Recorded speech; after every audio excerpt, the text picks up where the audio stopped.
Hablemos un poquito de angina estable. Hay preguntas acerca de la clasificación de angina inestable. 4 clases funcionales. La clase funcional 1, el paciente solamente va a presentar dolor anginoso cuando hace ejercicio excesivo, cuando hace actividades no acostumbradas. Clase 2, hay una leve limitación. El dolor aparece después de caminar 2 cuadras o de subir más de un piso. Clase 3, ya hay una limitación severa y el dolor aparece caminando 1 o 2 cuadras o al subir un piso. Y clase 4 ya hay incapacidad funcional.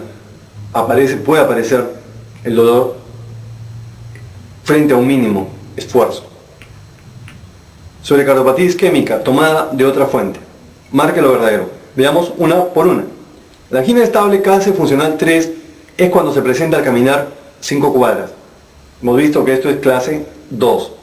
La angina estable es por ruptura de placa ateromatosa y obstrucción aguda. Se refiere esto a infarto agudo de miocardio. Falso. El diagnóstico de síndrome coronario agudo, SICA, no es clínico. Requiere de exámenes auxiliares para identificarlo. Las troponinas aparecen a las 4 o 6 horas de iniciado el evento y desaparecen de 48 a 72 horas. Se está refiriendo a CKMB. Falso. En la angina inestable no hay elevación enzimática. Entonces, está preguntando lo verdadero. Y lo verdadero es, en la angina inestable no hay elevación enzimática. Cuando tiene un paciente con sospecha de infarto de miocardio o SICA, para poder darle de alta y decir esto ha sido una falsa alarma, ¿cómo se documenta esto? Pidiendo enzimas. Si las enzimas son normales y la probabilidad clínica es baja, que sea un infarto de miocardio o un SICA, y tiene enzimas normales, prácticamente está descartando ese diagnóstico. Y la alternativa C, el diagnóstico de síndrome coronario agudo, no es clínico, es falso. Criterio clínico muy importante. A continuación, doy paso a alguno de nuestros alumnos colaboradores, un alumno muy inteligente, muy empeñoso, muy entusiasta, considerado como el galán de la Ricardo Palma, René Rodríguez. Adelante, René. ¿Qué tal? Mi nombre es René Rodríguez, soy alumno del 6º año de Medicina de la Facultad Ricardo Palma. Voy a hacer unos casos clínicos correspondientes al segmento de cardiología. En este caso tenemos una pregunta del INAM del año 2006 que nos dice: ¿en qué pacientes el riesgo coronario es equivalente al de aquellos que ya han sufrido un evento coronario previo? Para poder responder esta pregunta tenemos que recordar la clasificación de la ATP3 sobre el riesgo coronario. Recordad de que esta clasificación tiene 4 grados, un grado muy alto, alto, moderado y bajo, de los cuales los más importantes y los que son los que voy a mencionar son los 2 primeros, es decir, el grado muy alto y el alto. El grado alto se caracteriza, o son aquellos pacientes que tienen una enfermedad arterial coronaria o sus equivalentes, es decir, pacientes que más de los equivalentes a estas enfermedades, como por ejemplo aquellos pacientes que tienen diabetes mellitus, pacientes con aneurisma de la aorta o pacientes que tienen un riesgo coronario mayor al 20% a 10 años. Esto, según el score de Framingham, se refiere a aquellos pacientes, en el caso de los varones, que tengan más de 15 puntos o en el caso de las mujeres que tengan más de 20 puntos. Es ideal para estos pacientes con un riesgo coronario alto que tengan un LDL menor a 100 miligramos por decilitro, ya que si el número es mayor es necesario el tratamiento con estatinas. En el caso de los pacientes que tengan un riesgo coronario muy alto, en este caso estaríamos hablando de aquellos pacientes que tienen un SICA, es decir, un síndrome de insuficiencia arterial aguda, o aquellos pacientes que tienen una enfermedad arterial aguda, coronaria aguda en este caso, asociado a un factor de riesgo coronario mayor, como es el caso de diabetes mellitus, tabaquismo o hipertensión arterial. En este caso, los pacientes es necesario que tengan un LDL menor a 70 miligramos por decilitro.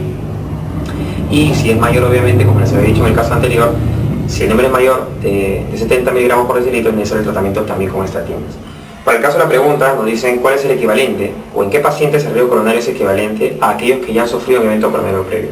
Como había mencionado, en el caso de los pacientes con riesgo alto, el equivalente o los equivalentes a una enfermedad coronaria aguda están los pacientes que tienen diabetes mellitus, independientemente si es de tipo 1 o tipo 2, pacientes con aneurisma de la aorta o un riesgo coronario mayor al 20% a 10 años. Entonces, si nos fijamos en las claves, en este caso la respuesta correcta sería la clave D. Un paciente con diabetes mellitus tipo 2 sería el equivalente a un paciente con un evento coronario previo. Voy a continuar entonces.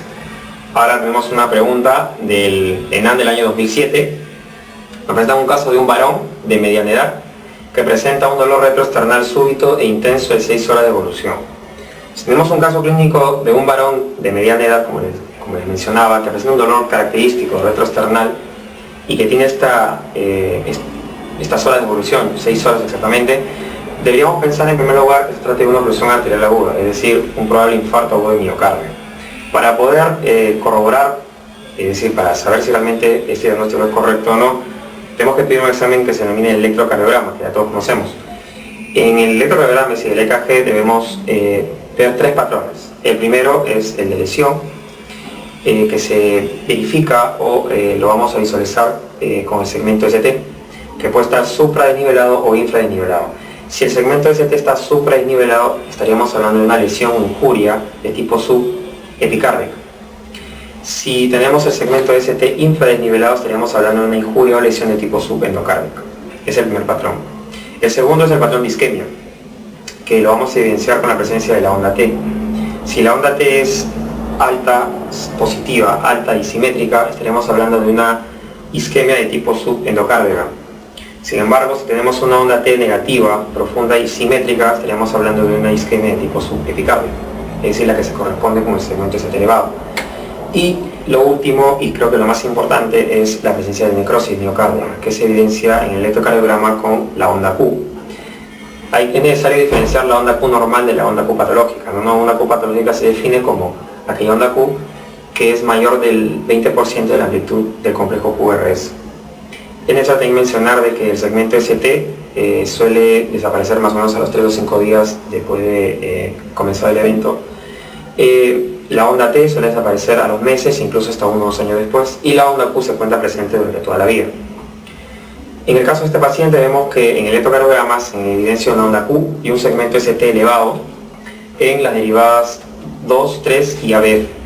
Esto nos indica entonces, si vemos la presencia de una onda Q, es decir, hay una necrosis miocárdica, y un segmento ST elevado, es decir, que dice que hay una lesión subepicárdica localizada en la cara inferior. Recordemos que según el electrocardiograma, tanto la derivada 2, 3 como AF nos miran o nos indican la cara inferior del corazón.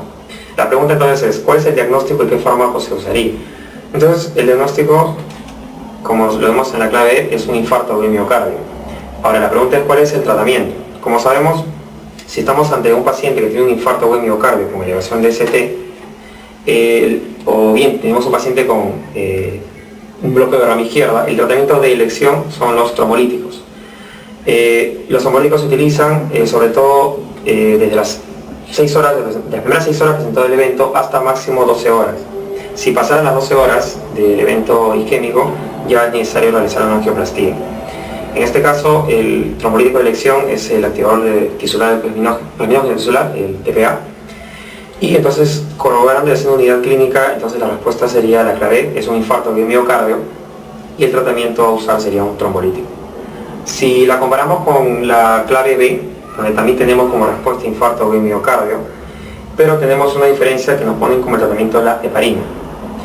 Bueno, se sabe que la heparina también se puede utilizar, inclusive si es que se está utilizando trombolíticos, ya que tanto la heparina de bajo peso molecular como la heparina sódica, ya que se ha visto que tienen dan un buen pronóstico a estos pacientes en cuanto al tratamiento, sobre todo en el caso que se utilice la heparina de bajo peso molecular.